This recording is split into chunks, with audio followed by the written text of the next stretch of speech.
Hi everyone.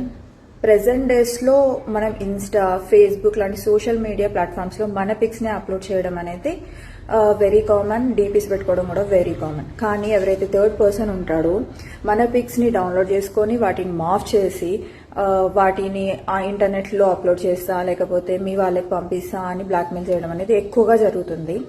And చాలా మందిని ఫిజికల్గా, మెంటల్గా, ఫినాన్షియల్గా ఎక్స్ట్రాక్ట్ చేస్తున్నారు. అండ్ చాలా మంది అమ్మాయిలు అయితే డిప్రెషన్లోకి వెళ్ళిపోతున్నారు, చాలా బాధపడుతున్నారు.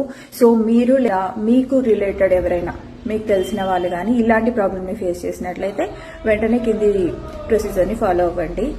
ఫస్ట్ మీరు గూగుల్లోకి వెళ్ళండి. వెళ్ళాక stopncii.orgలోకి వెళ్ళండి. ఈ వెబ్సైట్లోకి వెళ్ళాక ఇంటర్ఫేస్ ఇలా కనిపిస్తుంది. టాప్ 3 లైన్స్ని క్లిక్ చేసినట్లయితే మనం ఫస్ట్ మన కేసుని క్రియేట్ చేసుకోవాలి కాబట్టి క్రియేట్ యువర్ కేస్. ఇందులో బేసిక్ డీటెయిల్స్ అడుగుతుంది. ఫస్ట్ మనం age under 18 or over 18 select చేసుకోవాలి.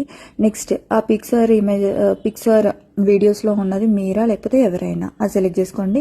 ఏ టైంలో అది వీడియోస్ తీశారు, ఏ టైప్ ఆఫ్ వీడియో అనేది, అండ్ ఆల్రెడీ ఆన్లైన్లో అప్లోడ్ అయిందా లేదా అనేది, ఎవరితోనే షేర్ చేశారా అనేది సెలెక్ట్ చేసాము. నెక్స్ట్ లెవెల్కి వచ్చేస్తే బ్లాక్మెయిల్ చేస్తున్న ఫొటోస్ ఉన్నాయి కదా, ఆ ఫొటోస్ని సెలెక్ట్ చేయాలి. ఇక్కడ మీరు గమనించాలి, ఓన్లీ సెలెక్ట్ చేస్తున్నారు. సెలెక్ట్ చేసిన తర్వాత అప్లోడ్ చేస్తలేరు. ఇక్కడ సెలెక్ట్ చేసిన తర్వాత దానికి రిలేటెడ్ ఒక హ్యాష్ కోడ్ అనేది ఇక్కడ వస్తుంది. ఈ హ్యాష్ కోడ్ని ఇంటర్నెట్లో స్కాన్ చేశారు. ఒకవేళ రిలేటెడ్ దొరికిందంటే డిలీట్ చేయడం జరుగుతుంది. ఇది ప్రాసెస్ జరుగుతుంది.